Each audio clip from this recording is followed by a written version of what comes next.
ay mapagpasensya. Pinapakita niya ang kanyang pag-ibig sa atin. Diba? Mapagpasensya ba ang Diyos sa atin? Palagay ninyo.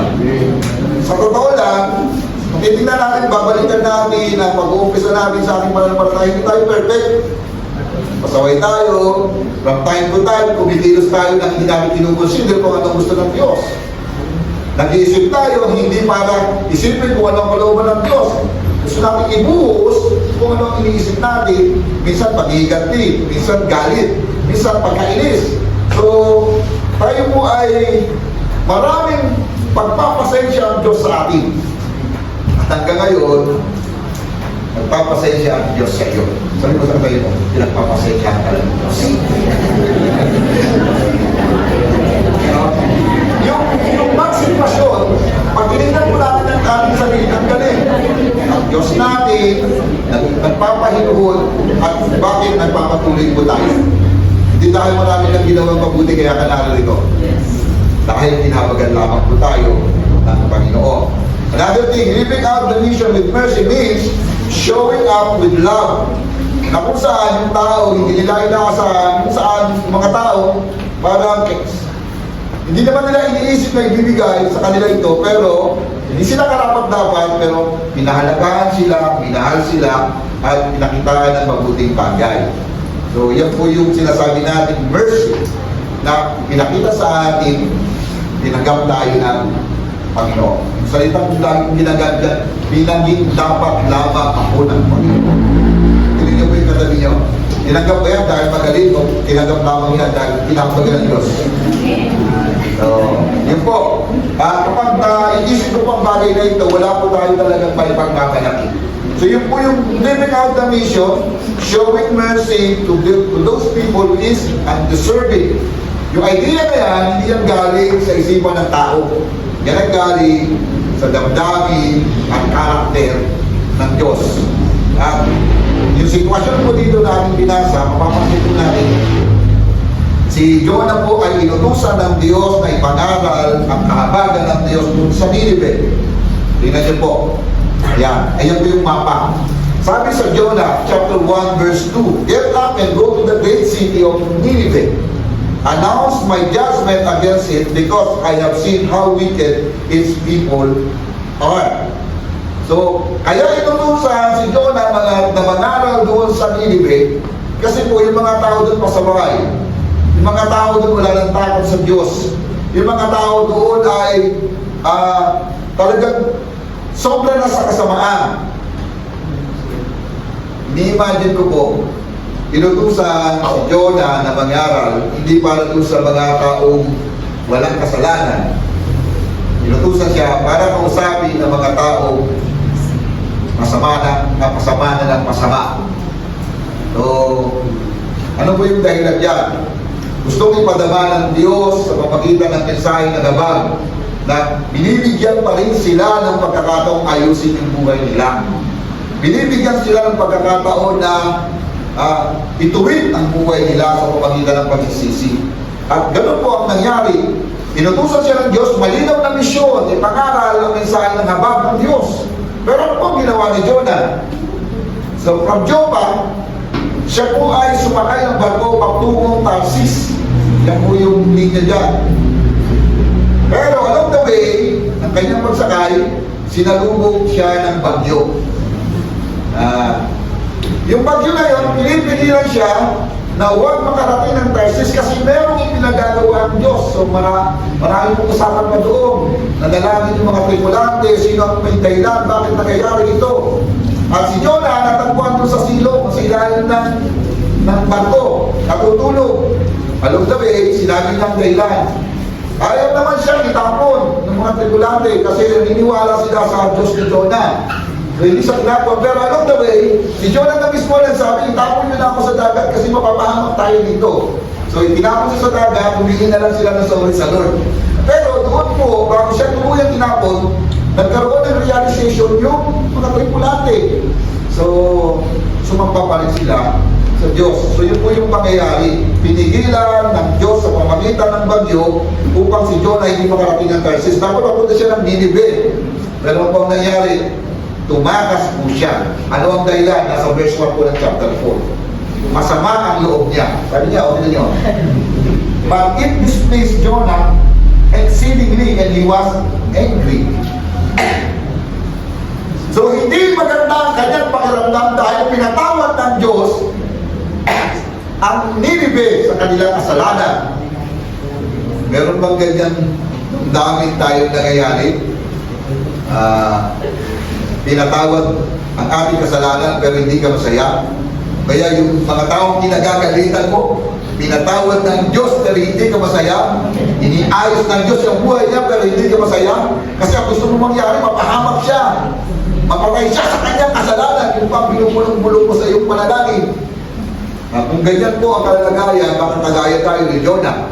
So ito po yung kalagayan. Pero ganun pa ba, yung bagyo dumating para pigilan yung pagiging suwain at pasaway ni Jonah. Ayun. Pero yung bagyo po na riyan, nakita ko na po kanina, parating na daw po yung bagyo sa atin, si Juan. Tiningan ko po yung magandang pahayag dyan. Nagpe-pray po tayo. Nagpe-pray po pa kayo? Na huwag tumama yung bagyo. Alas 3 na madaling araw, nagising ako para ito yung naisip ko. So tinignan ko yung mapa, ano yung pahayag ng pag-asa tungkol sa bagyo. Kaya ng alas 7 ng umaga, medyo tumataas palayo ang bagyo sa pataas ng Philippines.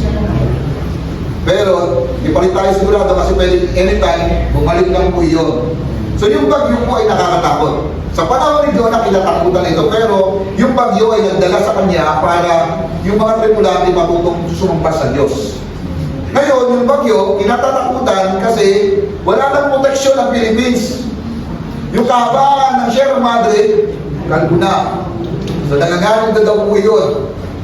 So ang issue, sino may kagagawan? Kung atin din yung natural, protection na nilikha ng Diyos sa Philippines. Pero sinisira, sino may kagagawan? Yung mga miners, yung mga nagpuputol ng puno, sino ang maapektuhan? Tayo yung mga mahihirap. So, ganyan po yung sistema. Pero ganun pa man, kumpara mo lamang yung bagyo, si Juan, ay meron po pakinging dadalhin. Tingnan ko po yung laki ng bagyo ito. Ito ay sinlaki ng Pilipinas. Halos sinlaki ng Pilipinas. So nakakatakot po talaga. Sabi nila super typhoon. Bago dumaan sa amin ito, dumaan tayo sa Taiwan. So ang dami po naapektuhan. Parang nagkaroon sila doon signal number 10. Nakaliga pa kayo signal number 10. So lakas nun. Tayo po, ang Cavite, kanina nabasa ko, signal number 3 pa lang po tayo. Kung kami po ay elementary, signal number 2, wala na kaming pasok. Yan ang natatandaan ko. Bakit pag ganito, pag ulan, ganito may bagyo, yung DCRH, yung radio namin, nakikinig lang kami kung sasabihin, walang pasok. So ganun po. Ibig sabihin, yung bagyo sa panahon ni Jonah, pinigilan para ipakita na hindi yung gusto ng Diyos yung pagtakas ni Jonah. Ewan ko lamang po kung ano kaya ibig sabihin ng bagyo natin ngayon. Pwede kayang nagsasabi yan, mararanasan nyo ang bagyo kasi pinabayaan ninyo ang inyong kalikasan. Wala ngayon nagbibigay protection sa inyo. So pwede rin, possible, sa pamamagitan ng natural calamity, nahayag yung mga issue na construction, mga contractor. So hindi naman sumahayag yun kasi kung walang bagyo, kung walang ulan. So nagkaroon ng malawakang pagbaha na yung mga construction ay kulang-kulang yung programa nila. So pinahayag ang maraming pagkakamali sa ipinapakita. So minsan ang Diyos na umusap sa natural na paraan. Pero kung hindi ka magiging sensitive, magpapatuloy lamang yung matigasan ng ulo, magpapatuloy lamang yung tinatawag na walang pakialam. Pero sana huwag tayo mangyari sa damdamin kagaya ni Jonah na kumikilos ang Diyos, nagpapahayag ang Diyos, nangungusap ang Diyos, pero hindi niya matanggap ang kaparahanan ng Diyos. Kaya siya nagagalit. So yan po yung dahilan. Pero ano pong nangyari? Pinadala ang bagyo, nagpadala ng isda, at kinain si Jonah. At sa pagkakain niya, 3 days siya nasa ilalim ng dagat, nagkaroon ng realization si Jonah, humingi ng sorry, tapos sabi niya, sige po, gagawin ko rin, gagawin niyo. So pero, ano yung pinapangako niya? In 40 days, gugunawin ng Diyos o sisirain ng Diyos ang Nineveh. Yun ang lagi niya sinisigaw. Siya ay pakawalan ng isda doon sa tabing dagat. At naglakad po siya, mga lawak po niya, mga 550 miles. Lalakarin daw po yan, naabutin siya ng 30 to 40 days na paglalakbay sa panahon nila. So ang layo po niya. Pero nung nakarating siya sa syudad ng Nineveh, ay sinabi niya, gugunawin ng Diyos ang Nineveh kung hindi kayo magsisisi sa inyong kasalanan. Ang bayan po ng Nineveh, yung mga tao naniwala sa Diyos, naniwala kay Noah, at yung pahayag na yun nakarating doon sa hari. Kaya yung hari nag-declare ng isang batas. Lahat ng tao, hayop, at mga tao kinakailangan magsuot ng sako, mag-ayuno, at humingi ng tawad, talikuran ang kanilang mga kasalanan. So yun po yung kwento. So yun po yung dahilan. Nakita ng Diyos ang katapatan ng mga tao. Bagamat suwain sila makasalanan, pero nahabag ang Diyos, pinatawad po ng Panginoon. So masaya ba yung pagpapatawad ng Diyos? Maganda ba karanasan yun? Pwede bang palakpakan yun? Pwede. Kung hindi tayo si Jonah, papalakpakan. Pero kung damdamin mo yung kagaya ni Jonah, malulungkot ka. Pero ito po yung sitwasyon. Ibinaba siya, ang possible doon sa tinatawag ng Tyre, bandang-unahan niya po ng Joppa. So, mula po nagtakad siya papunta ng Nineveh. At doon po ay nangaral po siya. So, ito po yung maiksing kwento, yung background natin ng chapter 4. Kung bakit sa chapter 4, nagmamaktol si Jonah. Habang nagbabasa kami doon, ulit ni Jonah, paulit-ulit, patayin nyo na po ako. Patayin nyo na lang po ako. Parang ganon. So, kaya kung mapapansin mo natin sa verse 10, the Lord said, you were upset about this little plant. Di ba? Pumunta ulit siya doon sa syudad, nagtago siya sa isang lugar, nagpapahinga. Hinihintay niya na siya ay, ano ang gagawin ng Diyos doon sa Nineveh. Kaya habang siya ay nagpapahinga, sa kalagitnaan, nagpatubo ang Diyos ng halaman. Pero along the way, namatay din itong halaman na ito. At doon, muli na naman nagpaktol si Jonah. Naranasan niya yung protection ng Lord, pero parang gisingin yung kanyang damdamin, inalisan siya ng kanyang proteksyon. Yung tinatawag niya, anong tawag niya? Yung sense na maganda yung buhay niya, maganda yung kalagayan niya, inalis sa kanya, para maunawa niya merong ipinagagawa sa kanya ang Panginoon. Kaya yung sitwasyon na yun ay nalulungkot si Jonah, nakapag siya sa kanyang sarili. Halimbawa po, ganda-ganda ng iyong kalagayan, pagkatapos biglang inalis ng Lord kasi may pinagagawa sa iyong Panginoon, parang iligid sa damdamin. Gawin mo ito, pero pinipilit mong lumihis. Inaayawan mo yung gusto ng Lord. So medyo mabigat po yun. Kaya ang sitwasyon dito, inalisan siya ng magandang sitwasyon. In verse 11, should I not be more concerned about Nineveh, this enormous city? There are more than 120,000 people in it. Si Jonah, nalulungkot dahil namatay yung halaman na nagpupugli sa kanya sa sikat ng araw. Ang Diyos, nalulungkot at nahabag dahil may 120,000, more than 120,000 na tao na naninirahan doon sa Nineveh. So, sino ang mga dapat malungkot? Yung 120,000 na mapapahama kung hindi sila magsisisi sa kanilang kasalanan, o yung puno na hindi man ikaw nagpatubo. So, yun po yung argumento ng Lord kay Jonah. So, sa madaling salita, parang medyo bitin yung kwento. Kasi doon ako nagtatapos eh. So, kung kayo po ang magtutuloy ng kwento, ano ang ilalagay mo sa dulo? So, sakin natin yan. Siguro, ganito ang pangyayari. Pero pag sinundan po yung kasaysayan ng Assyria, kasi po yung Nineveh ay, ano yan, isang lugar, sentrong syudad ng Assyria. At kapag binalikan niyo po sa kasaysayan ng bansa ng Israel, na nanakop sa bansa ng Israel, ang tindi ng kanilang karanasan. So, sobrang sama ng Assyria. Nagbago sila sa pagkakataong ito na sila ay nagsisi. Pero at the end, nagpatuloy pa rin ang kanilang kasalanan. Kaya ang aklat ng Nahum, isang pangaral na ito ay kahatulan sa lugar ng Ninive. Ibig sabihin ng Assyria, bagamat nagsisi, pero hindi nagpatuloy ang kanilang pagbabalik loob sa Diyos. So malungkot po yan. At kung ating titignan, sa mahabang kwento, pinalitan ng panibagong sasakop sa Israel. Tinalo ng Babylonia ang Assyria. Mas malupit! Dininig ba ng Lord yung ating prayer na palayain tayo sa pananakop ng Assyria? O nga, nakalabas tayo sa pananakop ng Assyria, pero mas malupit ang ibinalin, yung Babylonia. Ang totoo doon, ginamit ng Diyos ang Assyria para turuan ng Israel. Kasi ang Israel, pasaway na. Ang Israel, sumasamba na sa Diyos-Diyosan. Ang Israel, wala na silang pakialam kung anong kalooban ng Diyos. Kumikilos sila sa gusto nila. Hindi ayon sa plano at kalooban ng Diyos. Dahil pasama sila ng pasama, ayaw nila pakinig kahit na sa ganun silang sitwasyon, pinadalan sila ng mas matindi pang kaparusahan. That is Babylonia. Yung Babylonia, pinahirapan din po sila na mas masama yung Babylonia at mas mahigpit. So sa madaling salita, kung ating titingnan, yung lawak po ng galaw ng Panginoon, kapag ang isang tao ay mayroong maling ginagawa, may kaparaanan siya para ituloy.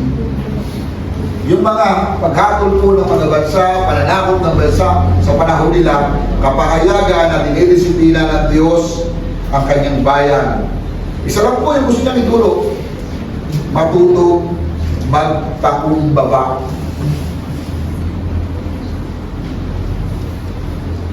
Yan po ang mahirap i-settle. Hindi mo nararamdaman na ikaw pala ay nagmamataas. Hindi mo nararamdaman ikaw ay nagmamalaki. Pero yung kababaan at kalooban, hindi pwede yung i-describe ng ibang mga tao. Kapag kasi sinabi mo mapagpakumbaba ka, sorry. Distracted na yung issue ng kababaan loob. Hindi rin pwede basta ipagmalaki na ikaw ay mapagpakumbaba. So, ibig sabihin, maraming paraan ng Diyos para turuan tayo.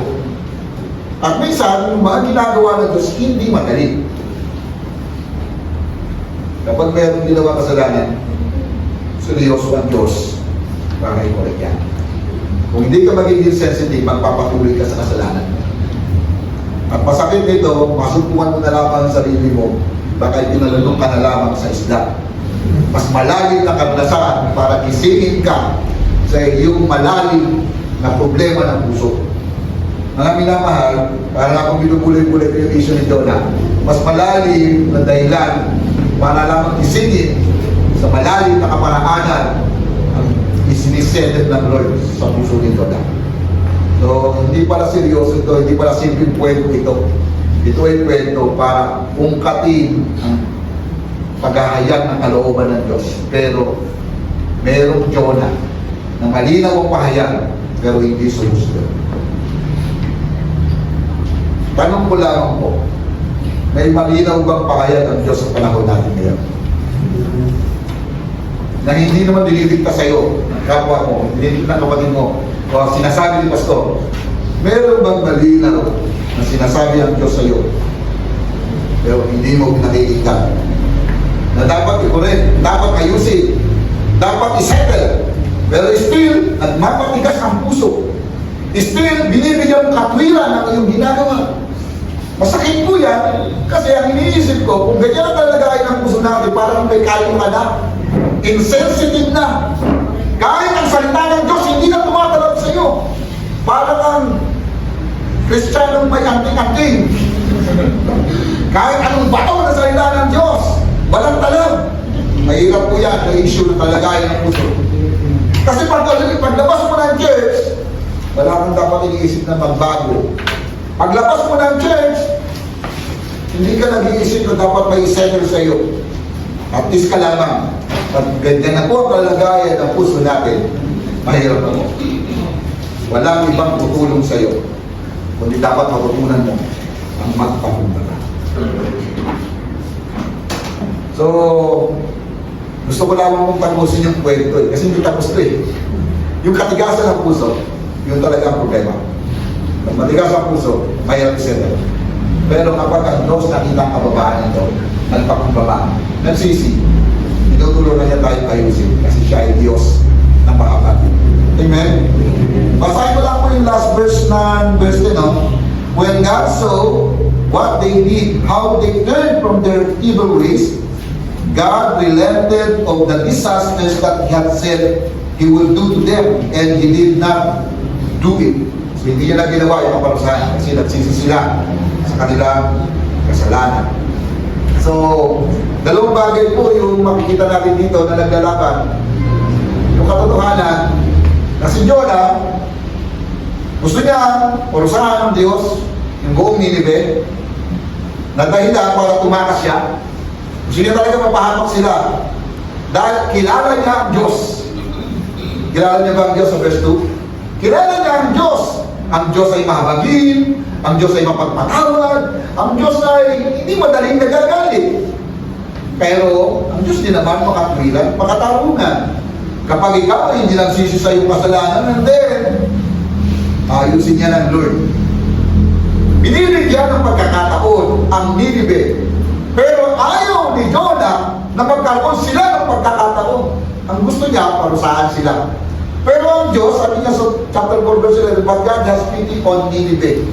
Dahil doon sa 120,000 na tao at mga hayop na naroon, binibigyan niya na ba? Binibigyan ng pagkakataon, ayusin ang buhay. Pagsisi, kung balik sa Panginoon, kung meron dapat ayusin. At maganda po positive yung kanilang response. Nagsisi po sila. Kaya pinatawad sila ng Panginoon.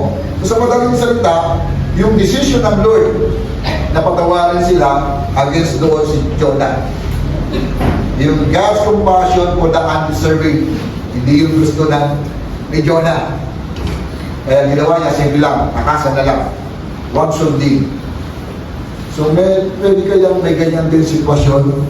May pinagagawa sa iyo ang Lord, pero takasan mo na lang, huwag na lang sundin.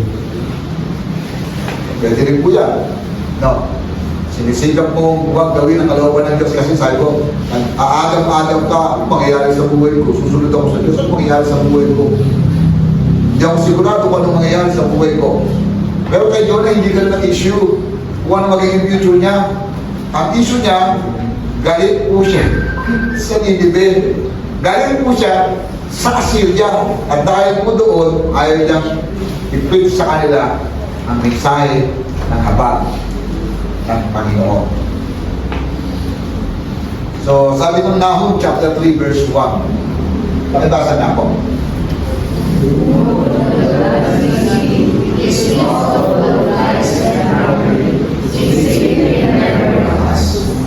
Bloody city, isipin, natural pagpatay. It is full of lies, maraming sinungaling. Ano ba? And robbery, maraming magnanakaw. Sa ibang salin, bribery, ginamit sa salita. Yung kanilang lugar ay nagpapakita ng punong-puno lang katiwalian. Dahil nagbalik yung nag-reflect ako minsan sa bansa natin. Marami ba mga magnanakaw sa lider natin? Naniniwala ba kayo na magnanakaw sa lider natin? Hindi pa mapatunayan, pero lumilip daw sa kanilang usapan, maraming pandarayan. Sa mga issue ng budgeting, maraming pandarayan. Sa government lang ba meron nun?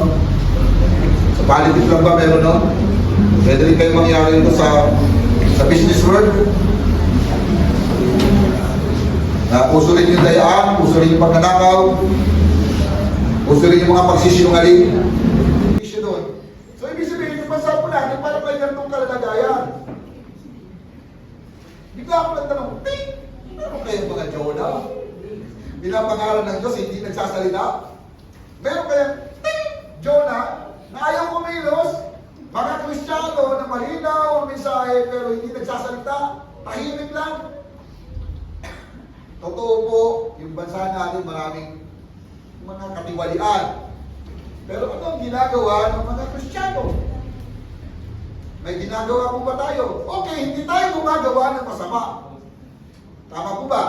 Pero ang tanong, yung wala kang ginagawa, para man rin pinabayaan na maghari ang kasamaan. Malalim na tanong ko sa isip ko, sa simpleng pahayag ng buhay natin, pinapakita ba natin kung anong katwiran ng Panginoon? O tahimik lang po tayo? Hindi mo naman kinakailan lagi yung pakalandakan kung anong katwiran ng Lord. Pero nakikita ko po, dapat kung mayroong paninindigan sa mga Kristyano, ikaw yung tumatayo doon. Tama ba? Ikaw yung binibigyan ng katwiran, ito ang matuwid na buhay. Huwag kang magpapahawa. Pero ang problem po natin, uso na po sa panahon natin ngayon yung mga compromising Christian. Hindi compromising Christian. Kasama ka ng mga hindi mga Kristiyano at sa galawan nila, hindi na rin ganun yung ginagawa mo. Sumusunod ka na lamang sa ginagawa nila. Pero mga minamahal, dapat hindi ganun. Kung ang issue ay palala ng palala ang masama, pero dapat tayo mga Kristiyano naninindigan sa katwiran ng Panginoon. Amen. Living out the mission. Although yung sitwasyon, maraming mga tao undeserved for the mercy of God. So, palawagan, pangarap po natin ang habang ng Panginoon. So, ito po yung verse 9 says, But God said to Jonah, Do you do well to be angry for the plan?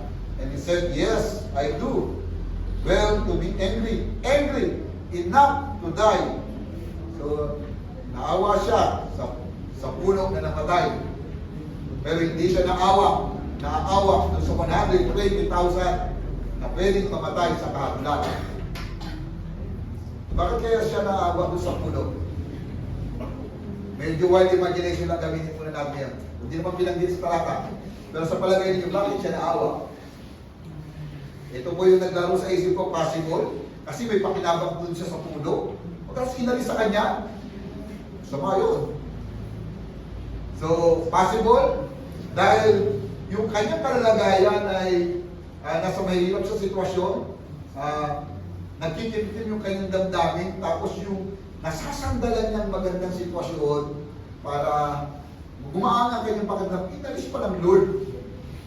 So, kaya naawa siya sa puno. Pero puno kaya talaga kanyang inawaan o yung damdamin niya nagmukha siyang kawawa.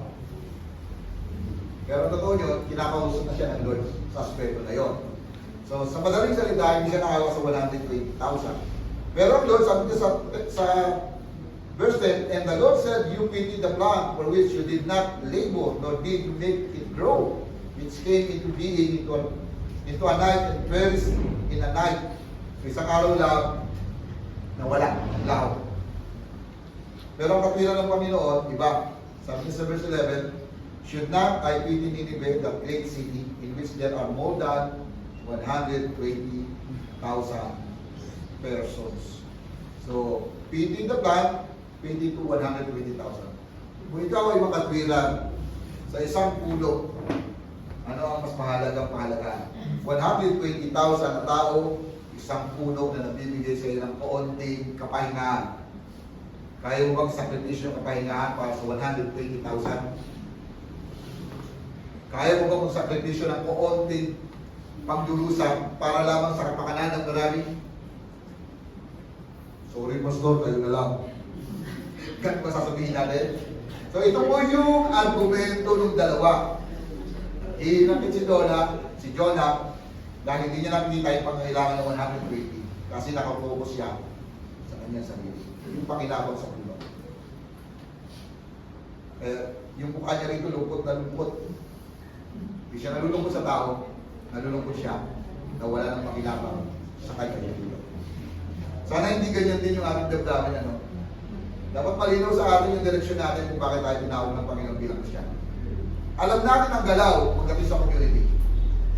Dapat we are living out the mission of God. Though sa community, hindi naman lahat okay sa atin eh. Tama ba? Hindi lahat okay. Kanina po, napansin nyo ba yung mga magang dumating, meron pong nagpapa-feeling dyan. Nagsabi ko yung kagabi pa. Sinabi sa akin ni Jim.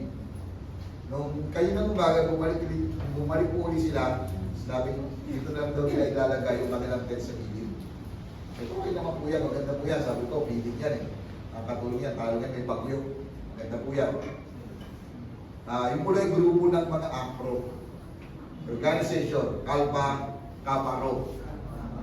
ACRO yan. So, organization yan, fraternity. So, meron silang samahan na tinatawag nila community service. So, sa pamamagitan ng kanilang feeding program, nakakapag-serve sila sa kanilang community. Pero, napansin nyo na wala rin tent. Paglabas ko po kanina, pumunta kami, binisita namin, kumusta yung feeding, kumusta po ba yung inyong pagkain, okay naman po. Pero, sabi sa akin ni Anto, ganyan, so, nilipat kami doon sa doon sa may basketball court doon sa looban, may hamper to, di ba? Sabi ko, bakit naman? Kasi baka mag-inuman yung mga officer dito eh. Nag-in-charge na po, nakakaya naman. So nagbibigay respeto rin po, ano? Pero sa magandang bagay doon, bibigay sila respeto, pero maganda, nakikitungo rin tayo sa kanila. So, gusto ko nga sana, kung meron yung pinaka-leader, yung natutunan natin sa principle ng yung affinity group, pwede sana mag-contact, magkaroon ng Bible study sa kanila, grupo ng mga ACRO. Pwede sana yun, pero hindi nagkaroon ng pagkakataon. So sinasabi ko po, minsan may mga sitwasyon na binubukas ng Panginoon, pero anong ginagawa natin bilang mga Kristiyan? Sumusunod ba tayo, gumagalaw ba tayo, o binibigyan natin ng pagkakataon yung pinagagawa sa atin ng Panginoon. Tandaan po natin, ang gawain ng misyon, hindi po yung trabaho lamang ng pastor. Trabaho din yan ng mga Kristiyano. Tignan niyo po yung katanong mo. Kristiyano ba yan? Sigurado ka, Kristiyano yan? Kung sigurado kang Kristiyano yan, may trabaho yan. Sabi mo sa katabi mo, may trabaho pa. So may trabaho po tayo pagdating sa misyon ng Panginoon. Trabaho natin lahat yan. So ito po yung tinatawag natin na ang Diyos may kabuang galaw. Mapamatanda, mapabata, babae, lalaki. Yang sa kabuuan, meron po tayong trabaho. Living out the mission, showing the mercy of God, particularly sa mga serving people. At baka meron tayong mga ganyang kaibigan na pakiramdam natin, wala na silang halaga. Pero totoo, mahalaga po sila sa paningin ng Panginoon. Bigyan lamang natin sila ng pagkakataon. Dahil ang Diyos bukas kamay ang pagtanggap. Lagi siya nananawagan. Anong sabi niya? Lumapit kayo sa akin, kayong lahat na napapagal at nabibigyan ng luha. At kayo ay aking papapanyahin. So minsan yung mga tao hindi nila alam ang kanilang kalagayan. Hindi nila alam kung kayo sila lalapit. Kung paano nila matutunan magtiwala sa Panginoon. Akala nila nasa Diyos na sila. Pero dahil walang umaalala, hindi nila alam. Ito po sila sa kalagayan. Kaya ito yung habang sa atin. Huwag tayo magbistulang Jonah. Baka meron kang mga kalapit, kapitbahay, kaibigan, na ikaw yung laging kausap, pero hindi ka nagsasalita. Parang pamilya mo rin yan, kamag-anak mo yan, kaibigan ka, classmate, pero hindi ka nagsasalita. May pagkakataon ka lang, pero hindi ka nagsasalita. So, mausay tayo sa maraming kwento, pero hindi man lang natin mabanggit yung habag ng Diyos. Hindi man lang natin may makita yung habag ng Panginoon. Pero marami kang issue ng kwento. Kwento ng kapitbahay, kwento ng bansa, kwento ng iyong mga kaibigan, kwento sa mga pangarap mo, pero hindi mo na ibubukas ang kalooban ng Panginoong Jesus. Kasi bakit? Baka may issue ka sa loob. Baka may issue tayo sa loob. Hindi ka kampanya sabihin sa iba. Nasigurado ang Panginoon na hindi makakapagsisi sa kanyang kasalanan. May nanghandang kausahan. Marahil, mga tao namamatay lamang na hindi nila naunawaan kapag namunod. Panawagan po ito. Huwag tayo magbistulang Jonah ng emphasis nakatungkol sa sarili. Dapat ang emphasis nakapokus sa plano, kalooban ng Panginoon. Amen? Ito po yung dalawang bagay na naglalaban dito sa ating pinag-usapan. Mercy versus justice. God has mercy on Nineveh for 120 people na nanginirahan doon sa Nineveh, sa city. Pero si Jonah tumakas para huwag may pangaral yung mercy laban sa Israel. yung Nineveh, ayaw niyang makarinig sila ng habag ng Panginoon. So yun po yung issue. Gusto niya ni Jonah, ibigay na ng hatol. Pero gusto ng Lord, iparanas ang habag. So, kung ikaw po si Jonah, ano ang papakinggan mo? Mercy of God or justice of God? In this sense na may nakahandang hatol. Kailangan pa rin nila marinig ang katwiran ng Panginoon. Kasi hindi naman nahatulan sila ng Lord na matuwid na hatol kung wala silang knowledge sa kanilang sitwasyon. Ngayon, binigyan sila ng babala ng Panginoon. Nakinig! Nanampalataya. So, hindi nang sinabi ng Diyos, sige, hindi ko na gugunawi, hindi ko na sisirain ang Nineveh. So, pero si Jonah, nagmamaktol. So, ano po ang sitwasyon? Gusto ni Jonah, talagang masakin yung Nineveh. Ibig sabihin, ang damdamin ni Jonah, iba sa damdamin ng Diyos. Tanong, pwede kaya yung damdamin natin ay iba sa damdamin ng Diyos? Gusto mo lamang panindigan yung sariling damdamin, pero hindi mo pinakikinggan yung kalooban ng damdamin ng Diyos. Sa sitwasyong ito po yung naglalaban. Mercy versus justice. Pero gusto ng Diyos, unang iparanas sa kanilang habag. Pero after niyan, na hindi po sila nakaranas ng habag, pero hindi ibig sabihin, hindi paparanas ng Diyos yung justice. Pag sinundan niyo po yung kasaysayan, naranasan ang kahatulan. Kaya pag binasa niyo po yung Nahum, meron pa yung Nahum, dyan sa 12, yung minor prophets sa Bible niyo, lahat ng pinangangaral doon ay may kinalaman sa Nineveh. So sobrang kasamaan ng Nineveh, iniyada ng Diyos ang kahatulan. Ibig sabihin, inuna lang ng Diyos yung mercy, nagsisi sila, pinatawad sila. Pero nagpatuloy sila sa kanilang kasamaan, hindi ibig sabihin, hindi paparanas yung justice. Kapag may kasalanan, may justice. Kailangan parusahan. Si Jonah, justice na lang muna. Unahin na lang ito, na masira na sila, mawasak na sila. Kaya nagpapakul po siya. Laban ang kanyang kalooban sa habag ng Panginoon. Sana po hindi tayo ganito, no? Mga Kristyano na may habag at mga Kristyano willing din sumunod sa kalooban ng Panginoon. Amen po ba? Pwede naman po palakpakan ng Lord. So, ito po yung dalawang mukha. Yung Lord, God's heart, sabi niya, mercy for repentant. At dahil danas yung habag. Compassion for the lost. Yung mga naliligaw ng landas, ibinubukas niya para magkaroon ng pagkakataong makalapit sa Diyos. Salvation to all who believe. Ibig sabihin, kung magkakaroon ng pagkakataong marinig lang ng Ebanghelyo, pwede sila sumampalataya, pwede silang maligtas. Pero si Jonah, tingnan niyo po si Jonah, justice for oppressor. Dahil inaakit kami ng mga ito, dapat na silang parusahan, kalusin. Yung galit po niya bilang yung Nineveh, Assyria, alapan nila ito, naranasan nila ang bagsik ng Lord. Siguro magadlamit pa sa gigil. Si Jonah, consequence for Assyrian cruelty. Napakasama nila, maranasan nila yung kahatulan. Pansinin po natin, isa ba may prayer tayo ganyan pagkalit tayo sa tao? Sana Lord, tulungan na siya ng lupa. Hindi naman kami nag-usapa, sana Lord, parusahan nyo na po sila. Nagagawa natin mag-isip ng gano'n kasi kapag galit tayo, no? Pero kapag mahina na isip mo, maawa ka naman po sa kanila, Lord. Kahit masama yung ginawa, maawa ka rin po sa kanila. Kaya ka nakakapag-palalaki ng gano'n kasi galit ka. Sa madaling salita, ang taong galit, hindi nag-iisip ng tama. Tignan niyo po yung mukha ng katabi niya. Mukha bang galit? Pag galit ka, hindi niya mag-isip ng tama. Masama ang isipin niya.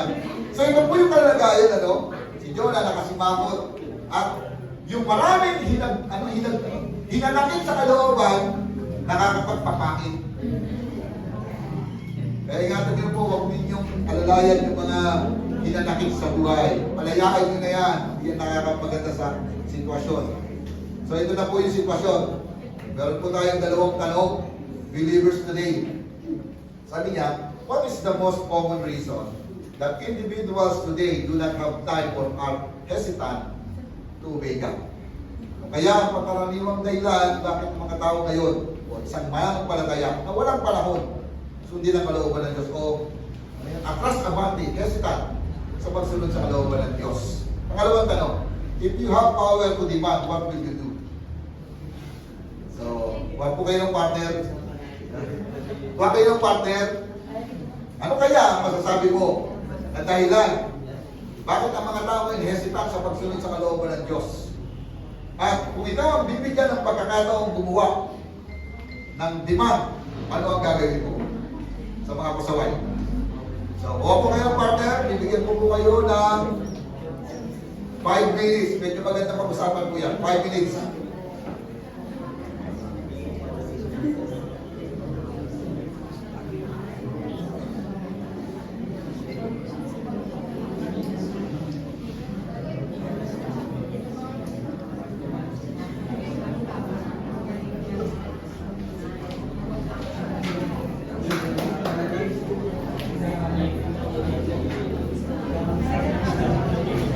Ulitin mo po yung ano ang pagkaraniwang dahilan? Bakit ang mga tao ngayon ay walang panahon sundin ang kalooban ng Diyos o bakit atras abante, nag-aalangan sumunod sa kalooban ng Diyos?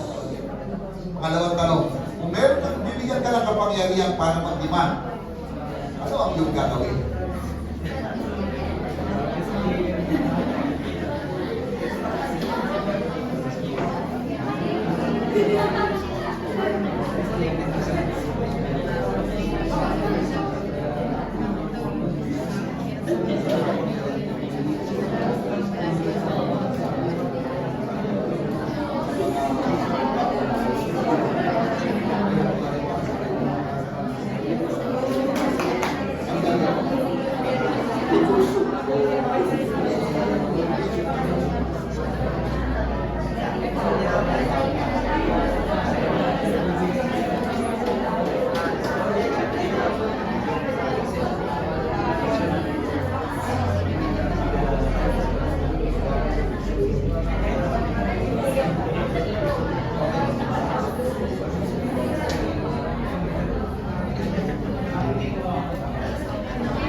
Okay, last 2 minutes.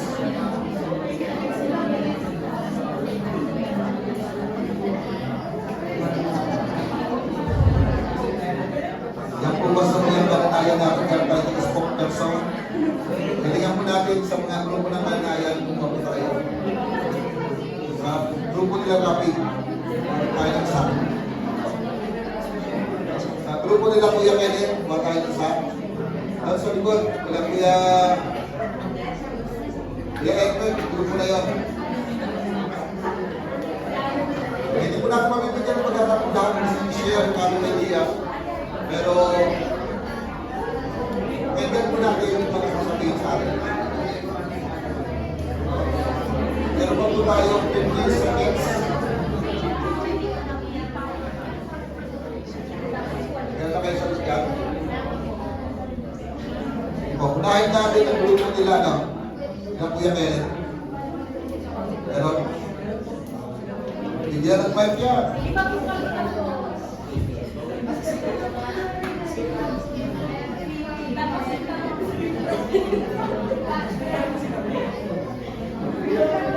Pakinggan po natin ang kanilang discussion sa dalawang tanong natin. Sino po ang ready mag-share? Ready na kayo? Sa likod po mga nanay. Sa likod po mga kapalatin. Share mo naman yan.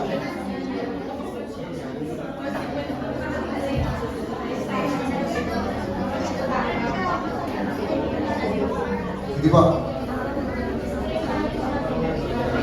So, sobrang lang po tayo natin sa guest.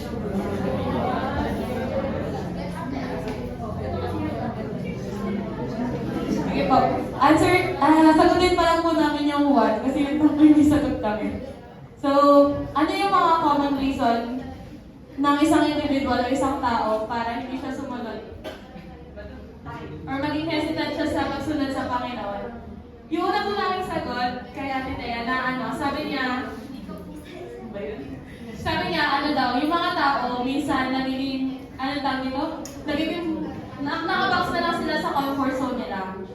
Ang thought ay parang hindi binabaliwala na nila yung kalooban ng Diyos o yung utos ng Diyos kasi parang hindi naman nila nararanasan o nararamdaman yung consequence sa mga ginagawa nila kasi nasa loob pa sila ng comfort zone.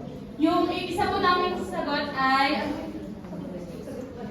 parang takot sila sa consequences. Isa sa mga reason is maybe yung isang tao na yun o yung mga tao na yun ay takot sa consequences na ginagawa o kaakibat ng mga ginagawa nila.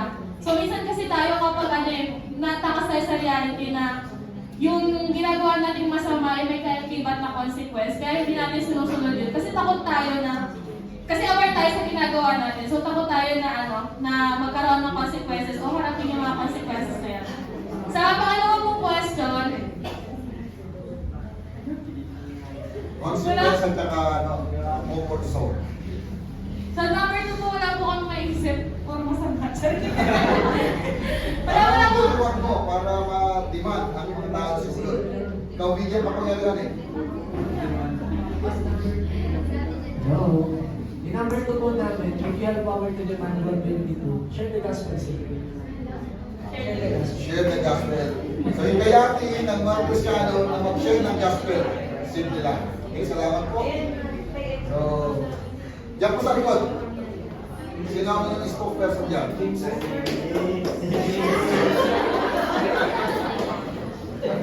Meron tayo yung tinatawag na consequence at comfort zone na nagiging dahilan bakit hindi tumutugon sa tawag. At pinakamagandang gawin daw, i-demand na mag-share ng gospel.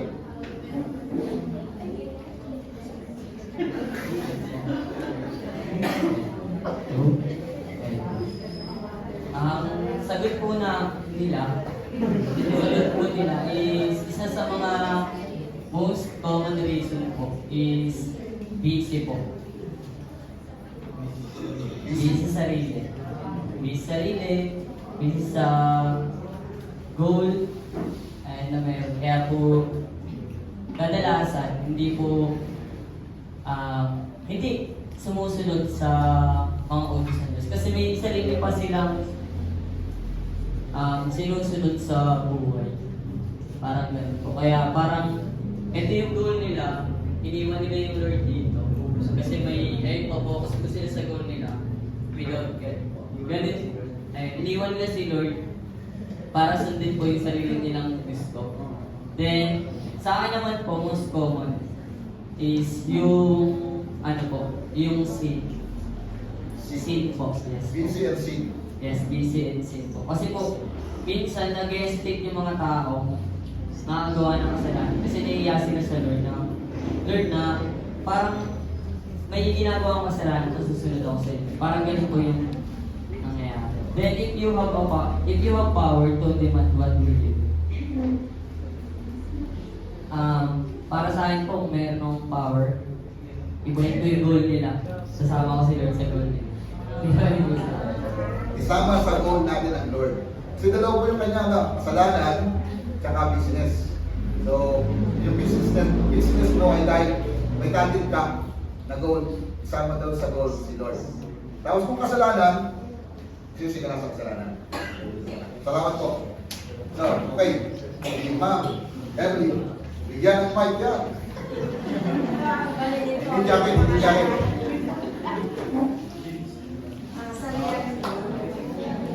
Sa reality ng buhay, busy at tao sa pangarap, sa plano, sa pansariling kagustuhan.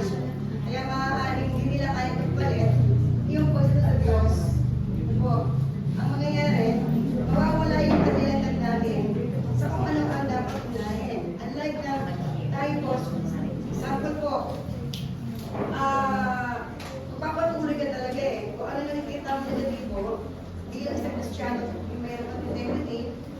magpapatuloy ka, kaya at isang araw, naniniwala ko, ang Diyos ang bahala. Dati ko rin po sila ugali yan eh, sana magwala na lang yan. Pero, Sino yung mawala na lang yan? Mawala na lang yan. yung po consequence mo, nangyari, bumalik yung mga nasabi. So ngayon, natuto ka na mas magkaroon ka ng concern sa mga taong naliligaw. At ikaw ang magpatuloy, huwag ka lang magtutumpik. Life is short. Huwag magpatumpik-tumpik, gawin na lang ang bagay. Life is short. Mas mga presa, mahabol ng presa. Hindi nga, kung hindi natin mga presa, bago natin pinagkito sila sa rapid. Ako lang po to. Siguro po parang mas pasimple po yung tanong. Kumbaga parang ano yung isang bagay o common na ginagawa ng isang tao para parang hindi or mahirap sa kanila ang sumunod.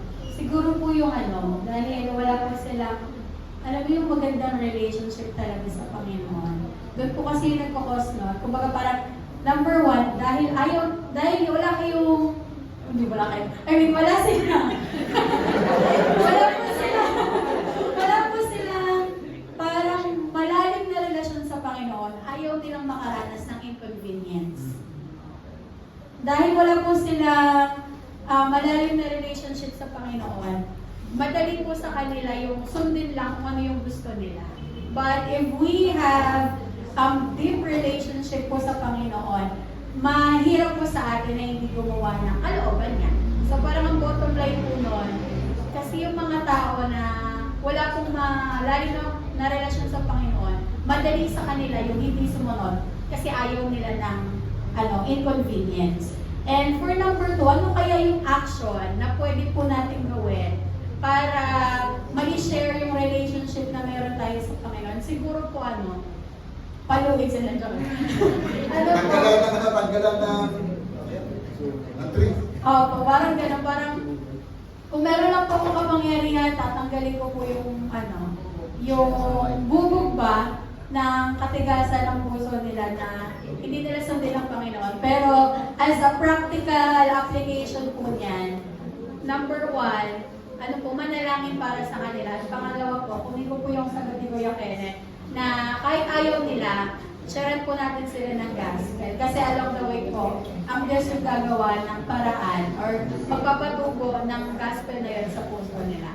Yun lang po. Okay. Yung sinabi niya po yung issue na hindi okay yung relationship, wala siyang panahon sumunod. So, isettle yung relasyon ng mga tao na magkaroon ng okay na relationship. Sige po. Sa akin po sa first question po, what is the most common reason that individuals today do not have time or are responsible with God? So yung answer po namin, yung may ate sa Amanda po, wala po silang tiwala sa Diyos or mahina po yung faith nila sa Lord, kaya hindi po sila nakakasunod, hindi po sila sumusunod sa Lord. Then yung kay Rafi naman po, ang sagot niya po is, hindi po sila or hindi sila naniniwala sa Diyos. So yung mga, parang sa panahon po kasi natin ngayon, parang na po sa mga tao yung hindi nagtitiwala or wala po silang knowledge or hindi po sila naniniwala sa Diyos. Then yung sa akin naman po, yung reason po is, iba po yung gusto natin gawin sa gusto gawin ni Lord. So parang magkaiba po na po. Yung sinusunod po natin, yung sarili natin gusto, hindi yung gusto ni Lord. So hindi po tayo nakakasunod kay Lord. Salamat po, salamat. And yung second question naman po, if you have power to demand, what will you do? Isa lang po yung sagot namin po. Ano lang po. Ipaalam po sa kanila kung ano yung purpose nila. Kasi kung malalaman nila kung ano yung purpose nila, susunod na sila. Kasi alam Susunod na sila, talaga na yung purpose nila. Okay. So, meron sila tatlong dahilan. Number 1 ay kulang ang pananampalataya. Number 2, wala talagang pananampalataya. And number 3, iba ang kanyang intention at focus. So, wala sa pagsunod. So, ipaunawa ang plano nila sa buhay. Magkaroon ng tamang direksyon at purpose. Salamat po. So, napakayaman pong pag-usapan ito kasi ito ay tunay na buhay. Sa bawat galaw ng buhay natin, huwag natin kalimutan na bilang mga Kristiyano, mga missionary po tayo. Pag tinatanggap natin na tayo po ay Kristiyano, sumampalataya kay Jesus, ang reality po, may trabaho tayo sa Panginoon. If we are part ng church, yung mission ay iniiwan ng Diyos sa church. So, hindi mo naman kinakailangan akuin ang lahat ng galaw. Pero, dapat hanapin natin yung bahagi natin saan tayo kikilos at gagalaw para yung mission may isa pang buhay. So, naniniwala po ako, sa panahon natin ngayon, mas kinakailangan maging masigasig ang mga Kristiyano. Maging transparent, maging, bukas. Hindi po yung mga Kristiyano nagtatago. So, nakita ko lamang po, ito kalooban ng Diyos. Nahabag siya sa mga humihingi ng tawad. Bigyan natin ng pagkakataon ng mga tayo makahingi ng tawad. Meron siya compassion para sa mga naliligaw. So, hayaan natin yung mga tao ay maranasan nila kung sino ang Diyos na merong habag. And bigyan natin ng pagkakataon silang sumampalataya talaga. So, maganda yun. Share the gospel. So, ipanalangin po natin sila. Meron tayo tatlong ginagamit tayo dyan. Pray, heal, share. So, babalik ulit tayo doon. Kasi yung practical na kaparaan natin, minsan, meron tayong mga sistema, pero binibigyan tayo ng wisdom ng Lord along the way na sumusunod tayo. So, hanapin lang natin saan tayo gumagalaw. Baka ikaw ang representative ng Lord doon. Kung ikaw ay naglilingkod sa school, sa trabaho, sa community ginagalawan mo, may gawain ka doon para ipakita kung sino ang Diyos na mayroong plano at kalooban sa ating lahat. Amen? Pwede ba parang makanig Lord? So, ito na yung tatlong magdalaman na pinakita po natin kanina. God extended His mercy to Nineveh. Jonah expect justice to Nineveh. But Nineveh, dahil sa 40 days na kahatulan, mararanasan nila, repented and fast. So ito po yung kabuang pinag-uusapan natin. Sa madaling salita mga kapatid, hindi magkakaroon ng pagkakataon magsisiyang isang tao kung wala silang maririnig na mensahe ng Ebanghelyo. So kailangan pa rin ipahayag ang Ebanghelyo. Sa kasabay po ng pag-evangelize, kailangan pa rin natin iparanas yung compassion. Yung mga acts na maranasan nila sino ang Diyos na ating po pinapakilala sa kanila. So maaari hindi mo kinakailangan galawan ng maraming gawain. Pwede ka magsimula sa kaya mo. Halimbawa, meron kang dalawang kaibigan, akayin mo sila sa Panginoon. Meron kang pamilya na hindi pa nakakilala sa Panginoon, akayin mo sa Panginoon. Ipag-pray mo sila. Mag-care ka sa kanila. At hanapin mo ang tamang pagkakataon na i-share sa kanila ang gospel. So sa madaling salita na minamahal, meron na po tayo kaparaanan ng ginagawa. Pero mangyayari po, yung idea ng habag ng Panginoon, dapat yapusin natin ito. Kasi hindi natin maisasagawa na maipadama ang habag hanggang hindi natin na-appreciate yung habag na naranasan natin sa Panginoon. So sabi po sa Matthew chapter 5 verse 7, Blessed are the merciful, for they shall receive mercy. So, maaaring hindi tayo ganun kamahabagin. Sabi ng asawa ko, ako daw hindi maawain. Matigas daw ang puso ko. Pero ang totoo, hindi ako nagsasabi na naawa agad ako. Hindi ibig sabihin na hindi ako naawa, hindi ako nahabag. Dahil hindi ako basta-basta nakikinig sa damdamin ko. Kinakailangan maging secure ako, sigurado, kapag nagpadama ako ng aking malasakit. Kasi marami akong karanasan na binigyan ko ng malasakit, pero at the end, hindi naman pala niya na-appreciate yung malasakit mo. O kaya naman, binigyan mo ang malasakit, pero binigyan mo lang siya ng pagkakataong dayahin ka. Maraming lumalapit dito, magpapakilala, sabi, sino si pastor, saan si pastor, hindi ginagawa, may daladalang, resibo ng babayaran sa hospital o kaya pagreseta. Nagbibigay naman po ng tulong, pero along the way, habang nakapagbigay ka na, parang na-bonus na namin, nawatuloy ako. So along the way, nagiging maingat na rin po. So sa madaling salita, pwede tayo maging mahabagin. Pero maging wise din naman tayo. Hindi po masama yun. So, pero ang isang pinaka-ground nito, huwag natin isarado ang ating puso sa kaparaanan na binibigay ng Diyos para kaputin mo ang tinatawag ng undeserved person. May pagkakataon ang lahat ng tao para may paranas ang habag ng Panginoon. Amen? Pwede po mapalakpakan ng Lord.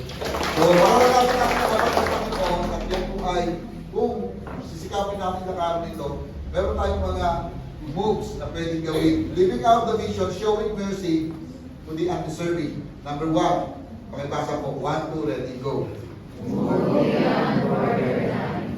Minsan, lagpas ito doon sa ating boundary. Alang-alang sa pagkabot sa mga tao. Pwede ba magkwento? Konting kwento pa. Kilala niyo po si Pastor Dominguez?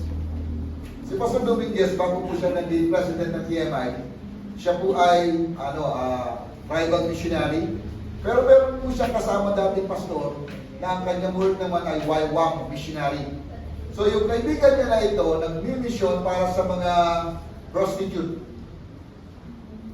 Pumupunta siya ng gabi doon sa mga club. At pagdating doon sa club, ilalabas niya yung babae. Uy, hindi. Pagdating sa labas, share niya ng gospel. Ipapaalam niya kung anong gusto niya. Pero bago siya pumunta doon, kinakailangan niya patatagin ang kanyang kalooban. Baka mapagso siya doon kasi papasukin niya yung mundo ng prostitution. So, kailangan niya patatagin. Sabi ni Pastor Dominguez, ako po ay matagal na rin sa misyon, pero hindi ko kaya yung ginagawa mo. Pero hindi kita hahatulan. Kung yan ang calling sa iyo ng Lord, pagpatuloy mo pero magpakatatag sa iyong ginagawa. So maaaring yung boundary, yung line, minsan lagpas doon at minsan hindi kaya unawain ng mga tao. Yung calling ng Lord ay ipinapaunawa sa atin, pero hindi minsan kaya unawain ng tao. Pero kapag malinaw ang ginagagawa ng Diyos, pumanatag ka, hindi tayo pababayaan ng Panginoon. Amen? So, move beyond borderline. Maaaring may pinagagawa sa atin ng Panginoon. Hanapin po natin ito. Naniniwala po ako, bawat tao, bawat individual na Kristyano, mayroong particular function para gumawa sa misyon ng Panginoon. Number 2 po, makibasa po. So, alam na natin yan, paulit-ulit na natin sabihan, kung meron tayo ng kahabagan, biyaya ng Diyos, ililigtas sila nito. So, sa maraming kaparaanan, huwag tayong maging kuripot sa pagpapadama ng habag at biyaya ng Panginoon para nasa nilang habag ng Panginoon. Number 3 po, 1, 2, ready, go. Reach people even they are undeserved. Huwag po tayo magpinili ng tao. Kung may pagkakataon po tayo, try po natin. Kung ikaw ay teacher, mayroong estudyante mo sa wife, tingin mo wala nang pag-asa, baka kailangan lang ng seryosong usapan, bukas na yung puso niya sa Panginoon. Maayos ang buhay niya. Marami na po ako nakita na sa tingin natin walang pag-asa, pero dahil inayos ng Lord yung buhay, nanibatuin, nanipaayos yung kanyang sitwasyon. Later, ginamit po ng Panginoon.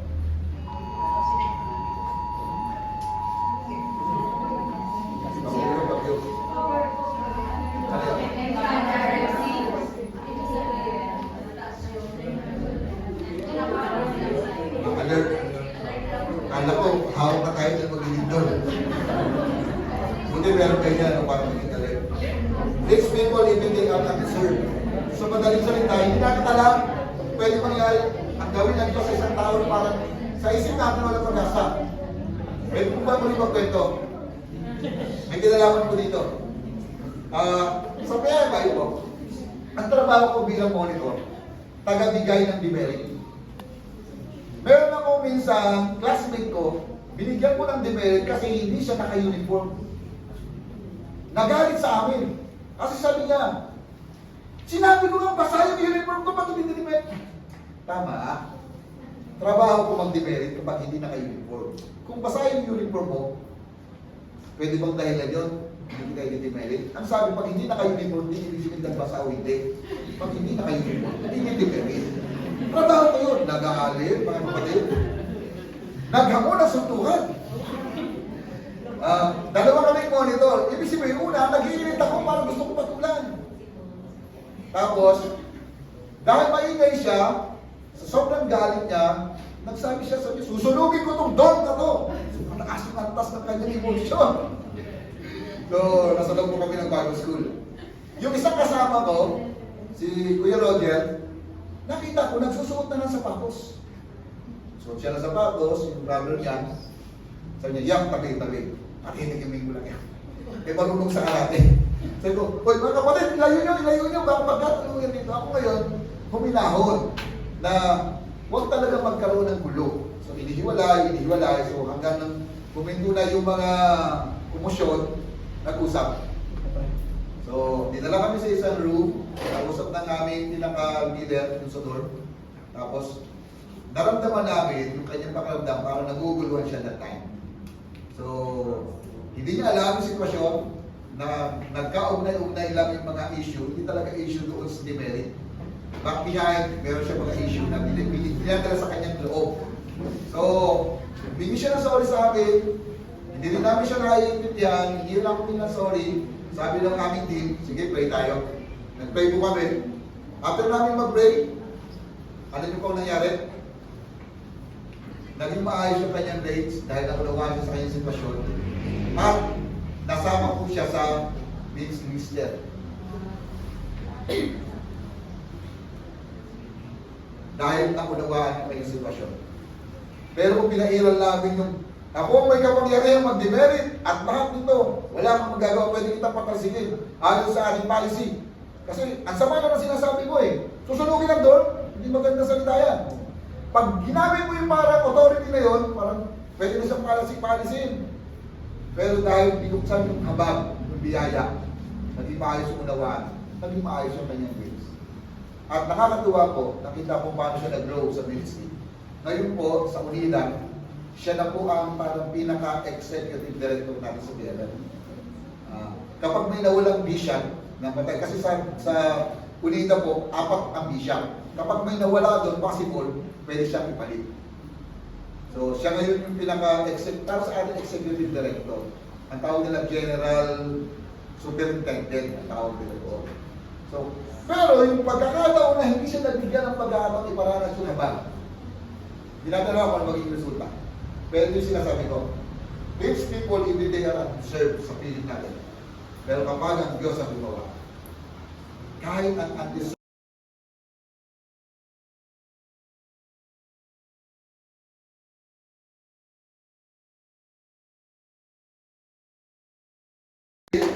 yan po kasi yung mission, reality, real talk, para po sa pagsunod sa kalooban ng Panginoon. Number 4 po, pakibasa po. Hindi binabanggit kanina. Baka kaya hindi talaga sumusunod. Kasi yung puso natin, hindi talaga connected with Jesus. O kaya hindi talaga okay yung relationship natin. So baka pwede check. Kaya ka hindi sensitive sa direksyon ng Panginoon sa buhay mo. Kasi hindi kayo okay, Lord. Hindi kayo close. No. So sa madaling salita, bakit ito po ang kailangan, etc. In God's mercy, kapag tayo ay gusto magpaayos, tulungan tayo ng Panginoon. Amen. Last po. 1, 2, ready, go.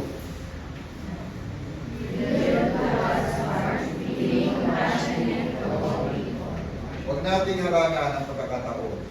Yung mga tao ay pwedeng maranasan ng abang ng Panginoon. Ano ang puso ng Diyos? Sana yun din ang puso natin. Particularly sa pagganap sa mission na iniiwan sa atin. Magandang umaga po. Magpalayan po tayo. Let's pray. Ama, salamat sa iyong babae. Salamat sa iyong biyaya. Salamat sa iyong pagkakata. Panginoon, alam po namin sa iyo ka upang kami po ay maging instrumento mo. Galuyan ang iyong pagkakata. Sa pangalan ni Jesus. Amen. Amen.